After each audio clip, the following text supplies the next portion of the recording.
Como nasceu a Cracolândia, bairro dos Barões do Café, que virou problema sem solução de São Paulo. É uma reportagem, claro, da BBC Brasil. Grande reportagem, investigativa, sim, porque investigou-se por que aconteceu, o que tem lá hoje, quais são os problemas que lá estão e como resolver, e o impasse. E principalmente, preste atenção, como fazer para não aparecer problemas iguais em outras cidades do Brasil. Então vamos lá. Como nasceu a Cracolândia, bairro dos Barões do Café, que virou problema sem solução de São Paulo. Uma reportagem da BBC News Brasil em São Paulo. Felipe Souza, que é o jornalista. Ele é bom, o Twitter dele é @Felipe_, o tracinho lá embaixo, DESS, @Felipe, @Felipe_des. Aqui não tem corte, não tem, é rápido. 18 de agosto de 2023, às 11 horas e 38 minutos. Ou seja, agora, pra mim, há 2 horas. Hoje, novinho. Um ambiente caótico com centenas de pessoas aglomeradas 24 horas por dia.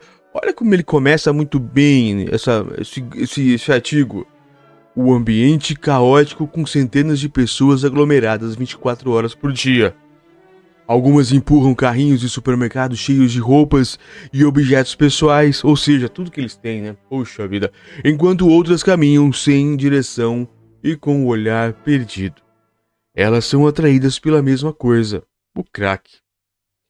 A área itinerante apelidada de Cracolândia, no centro de São Paulo, dominou as páginas de jornais brasileiros e estrangeiros nas últimas décadas.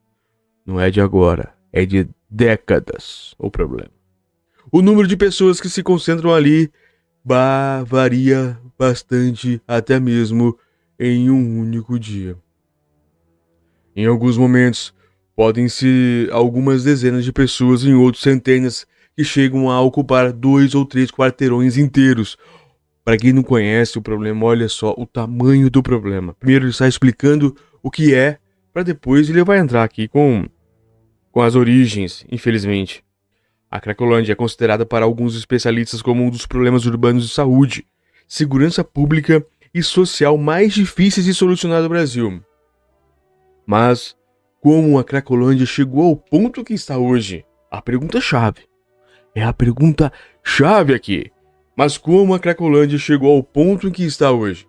A BBC News Brasil conversou com especialistas, moradores e ex-usuários para entender como a Cracolândia nasceu e por que ela nunca foi desmantelada. Eu também tenho essa pergunta, você não tem? Por que ela não acaba? É falta de vontade política? Será... ou o inverso, a vontade política é para que continuem? Para que o problema continue, para eles prometerem a solução nas campanhas? Será isso? Vamos ver? O fluxo.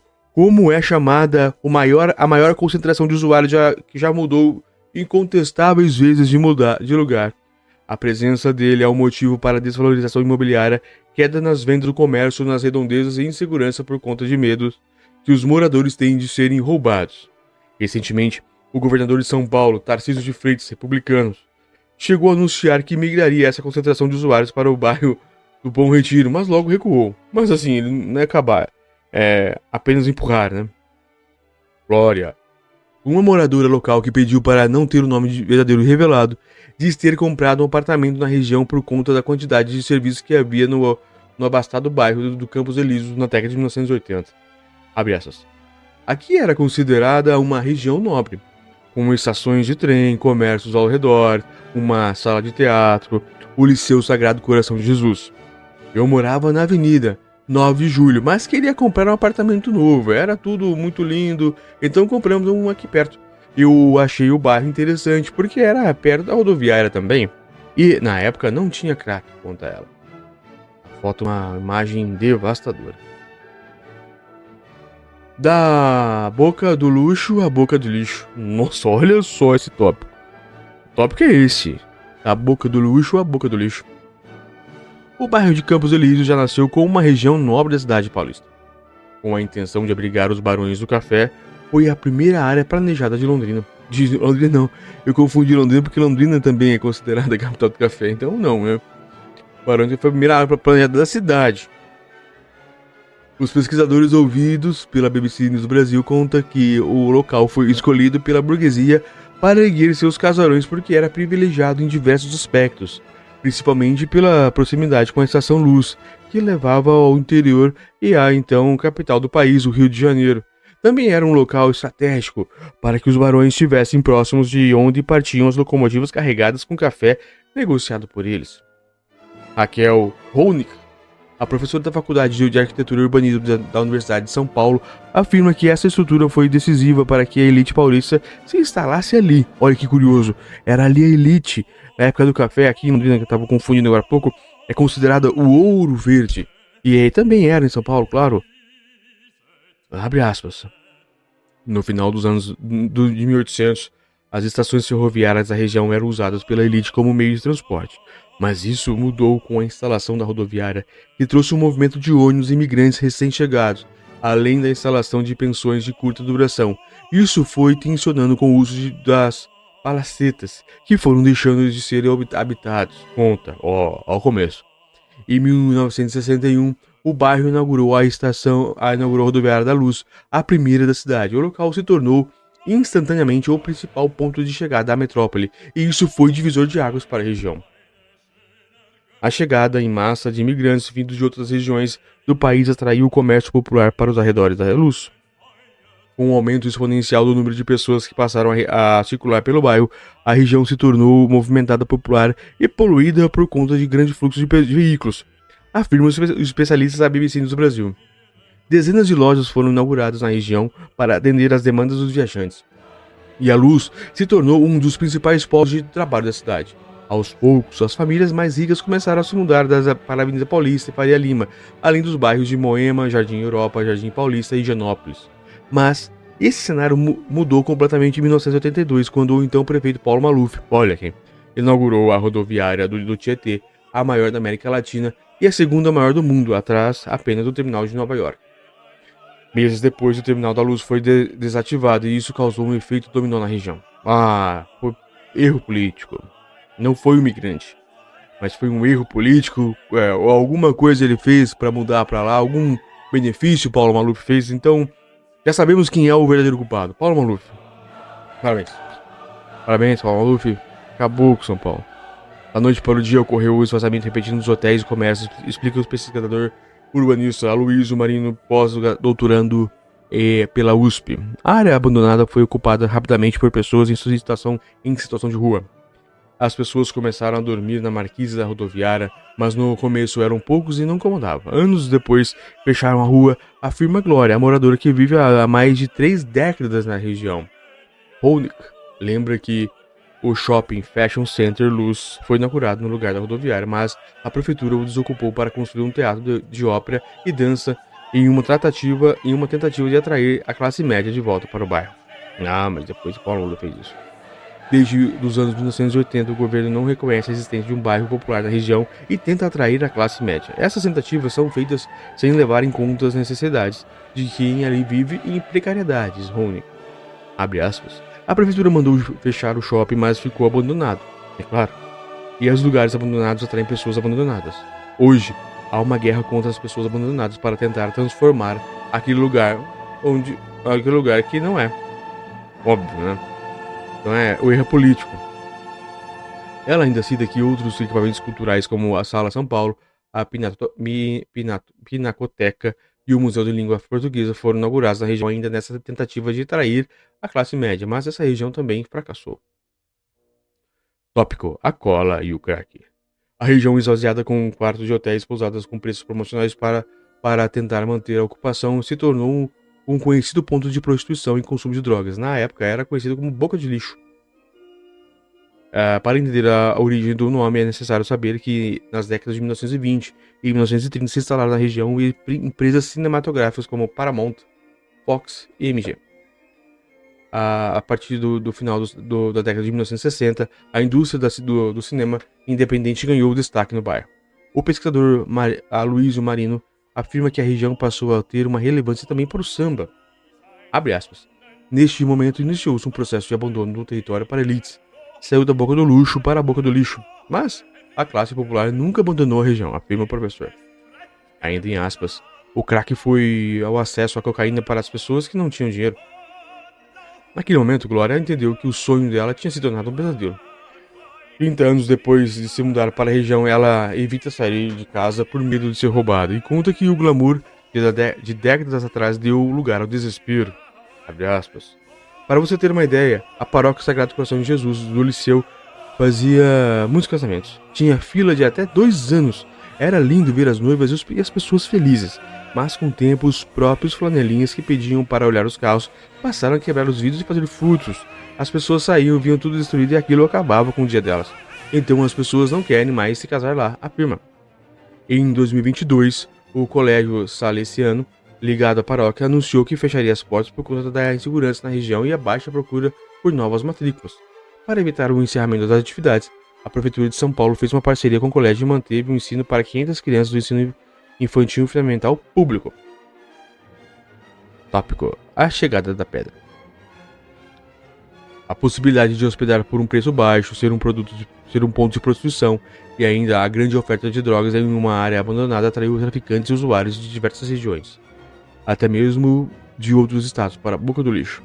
Pessoas que viviam nas praças Roosevelt e da Sé, também localizadas no centro, por exemplo, migraram para a região onde fica a Cracolândia. Edivaldo Godoy, de 65 anos, conta que foi um deles. Na época, diz a ele, a BBC News do Brasil, era morador de rua e foi um dos primeiros a experimentar o crack e viver nas ruas da Cracolândia no início da década de 1990. Abre aspas. Ali sempre foi uma boca de fumo. Tinha muita cola, maconha e cocaína. Eu costumava cheirar cola, mas quando o crack chegou, a estrutura para o tráfico já estava pronta, afirma. Aqui, para quem nos acompanha por imagens, nós estamos vendo que o deslocamento da Cracolândia de São Paulo, 1990, 2000, 2010, 2020, como foi a toda a situação. Nossa, que terrível. Ele conta que a droga continuando na leitura, né? Ele conta que a droga teve um efeito devastador por conta do potencial de dependência de que logo se popularizou na região. Ele descreve que se sentiu nas primeiras experiências. Abre aspas. O efeito é muito rápido, forte e gostoso. Aquele que mexe com qualquer um que pode ele acabar muito rápido. E fica sem aquela sensação, é devastador. Depois de idas e vindas no sistema penitenciário, ele deixou de usar drogas, virou pastor e hoje ele lidera o projeto SOS Carentes, que acolhe usuários, principalmente da Cracolândia, egressos do sistema penitenciário. Ele conta que assim que o crack chegou em São Paulo, algumas pessoas do crime discordavam que a droga deveria ser vendida por conta da sua potência. Todos os que discordavam foram mortos e diz Edivaldo. Abraços. Foram morrendo os caras que eram contrários. Mataram um deles e colocaram o corpo em um carrinho de lixo. Bora, lembra ele. Na época, a droga mais consumida era a cola de sapateiro, por ser barata, de fácil acesso e de ser um potente alucinogênio. Mas assim que a crack apareceu, se tornou a bola da vez. A primeira apreensão de droga ocorreu em 1990 no bairro de São Mateus, no extremo sul da leste capital. O pastor explica que ainda que a dinâmica do uso do crack foi determinante para essa constante concentração de usuários no céu aberto. Abre aspas. O cara que fuma maconha ou usa cocaína vai até a biqueira, compra e volta para casa. Já quem usa crack precisa daquilo toda hora. Acaba uma pedra e o cara começa a querer outra. Então ele não se distancia da boca, fica ali por perto, sempre juntando dinheiro para comprar mais contra ele. Edivaldo disse que foi preso diversas vezes. Ele conta que chegou a ficar preso no Carandiru e foi um dos sobreviventes do massacre que deixou 111 mortos em 1992. Ele disse que só saiu com vida porque se fingiu de morto em meio a corpos ensanguentados. Isso aqui eu duvido que ele falou, mas tá bom. Vamos lá. Aloysio Marino afirma que a primeira grande operação Tolerância Zero na Cracolândia ocorreu durante a gestão do então prefeito Celso Pitta, aliado de Paulo Maluf. Olha lá, erro em cima de erro. Em 1997. Abre aspas. Na época surgiu a ideia de delimitar o território para extigná-lo e justificar as operações policiais, afirma. Abre aspas. A guerra às drogas e a desumanização das pessoas que vivem ali criou uma carta branca para as operações, mas essas ações ocorreram diversas vezes e não resolveram o problema. Em 2005, o arquiteto conta que o poder público passou a inaugurar uma série de espaços públicos para tentar atrair mais abastados à volta à região. A Cracolândia só mudou de lugar, afirmou Marino. Abre aspas.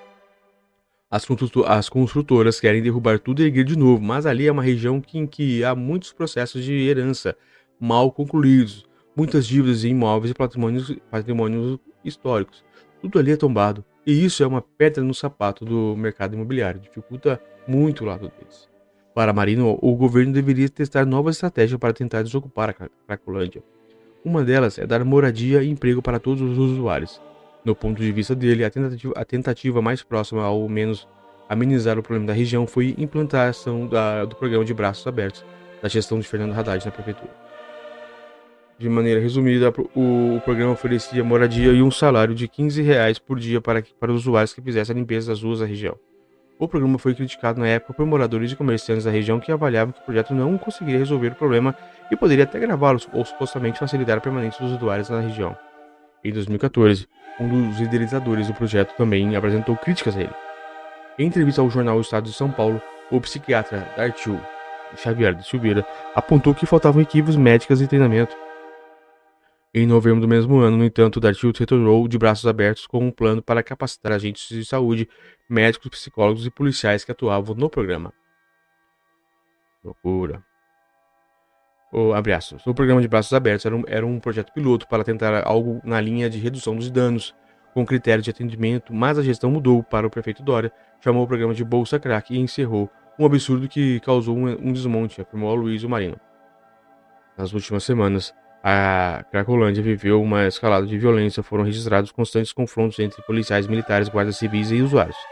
A maior parte foi filmada por moradores da região. No início da noite de terça-feira, 15/7, o porteiro João da Silva Souza, de 54 anos, foi morto durante uma tentativa de assalto no Largo General Osório, na região da Cracolândia. Ele foi golpeado por uma arma branca cortante usada por um homem que tentou roubar a mochila dele. João chegou a ser levado ao hospital, mas não resistiu aos ferimentos. Na mesma noite, as polícias civil e militar fizeram uma ação conjunta com a Guarda Municipal da Cracolândia.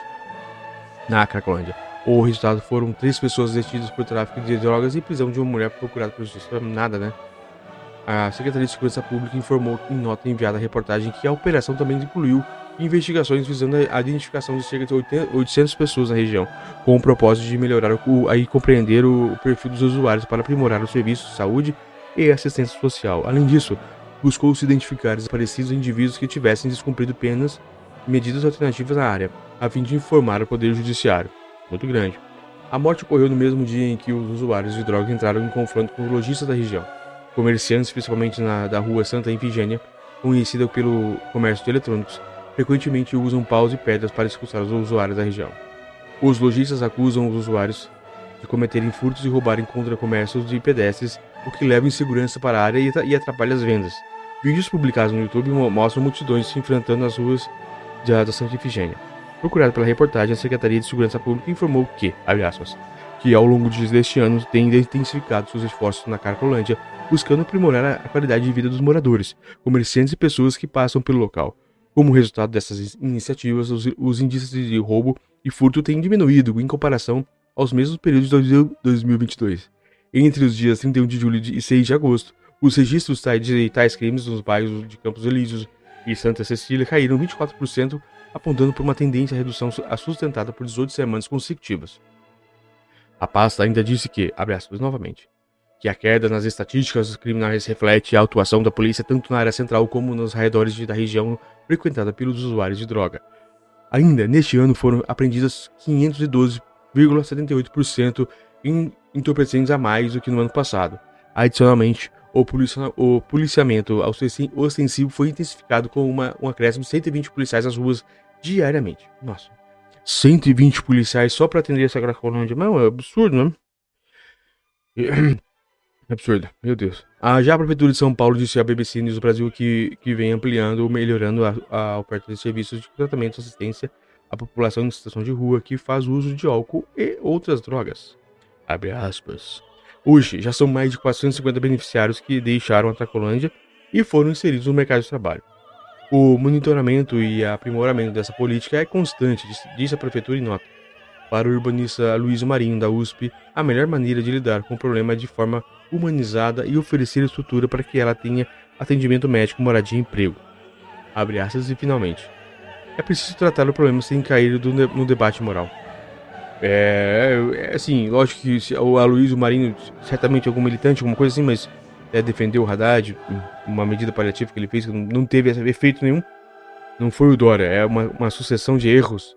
O maior erro de todos que é Paulo Maluf, sem dúvida nenhuma, que fez uma troca sem estudar, sem saber as consequências. Então, erros políticos que cresceram ali, erros políticos, como eu estava dizendo lá no começo, são os erros políticos que fizeram a Cracolândia crescer, permanecer e ser esse problema que é ali na cidade de São Paulo. Difícil, né?